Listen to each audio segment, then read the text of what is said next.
Assalamualaikum warahmatullahi wabarakatuh dan salam sejahtera bagi kita semua. Perkenalkan, saya Desri Ramadhani. Dalam kesempatan kali ini saya akan membahas mengenai bejana perunggu.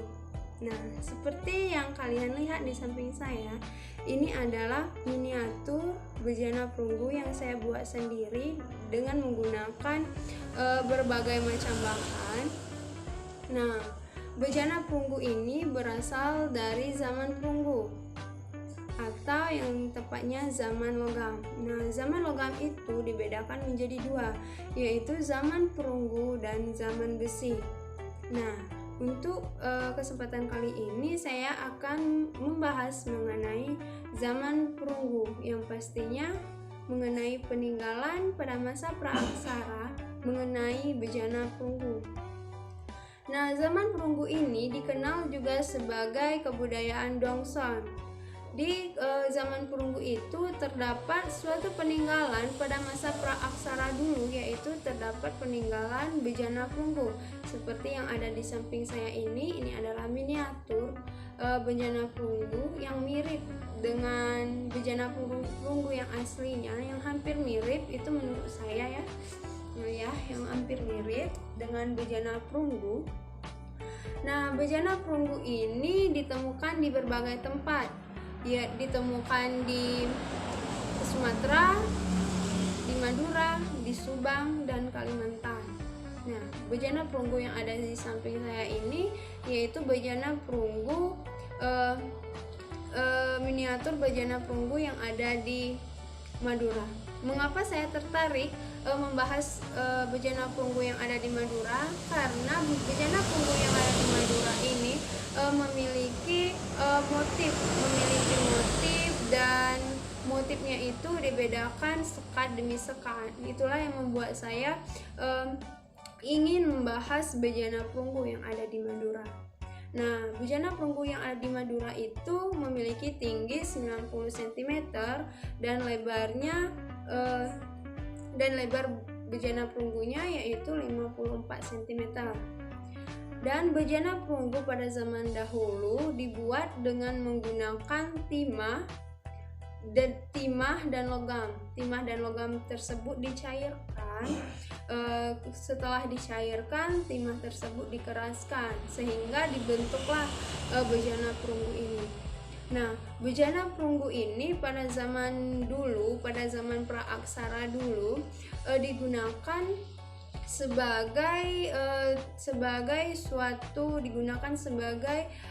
untuk upacara adat pada zaman dulu.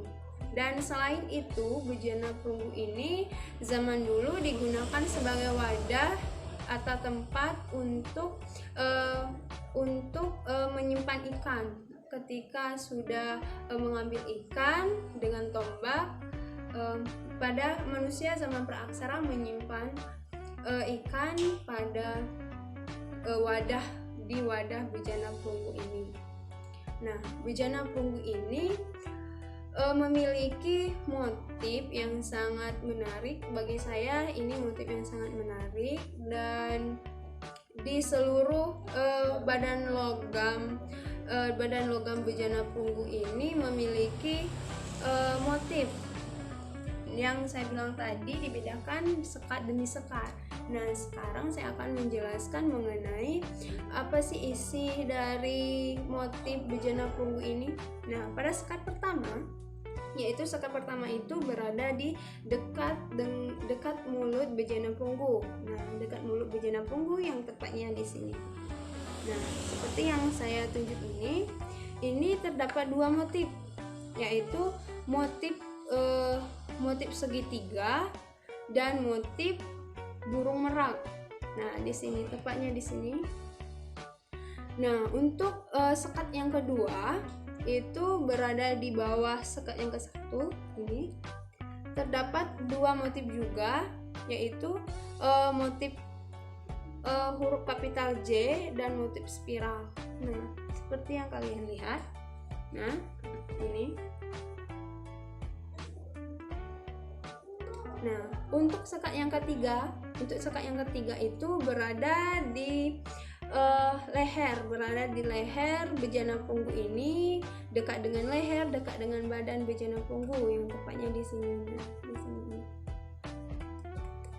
sini. Ini juga terdapat dua motif, yaitu motif segitiga dan motif rusa. Nah, di sini motif segitiga, dan di dalamnya itu ada motif rusa.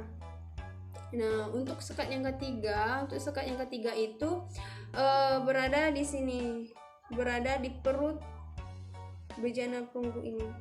Nah, untuk sekat yang ketiga ini memiliki tiga motif hiasan.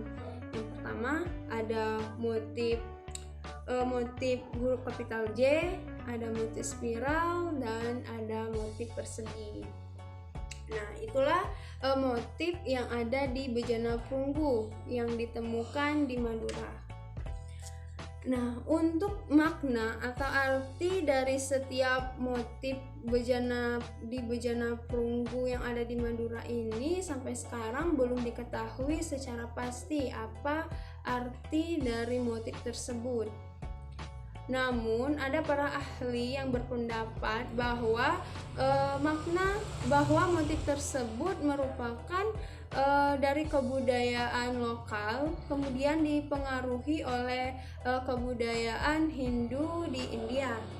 Dan ada juga yang mengatakan bahwa motif tersebut kebudayaan Dongson kemudian dipengaruhi oleh kebudayaan Eropa. Nah, itu belum diketahui secara pasti mengenai arti dari motif hiasan pada bejana perunggu ini.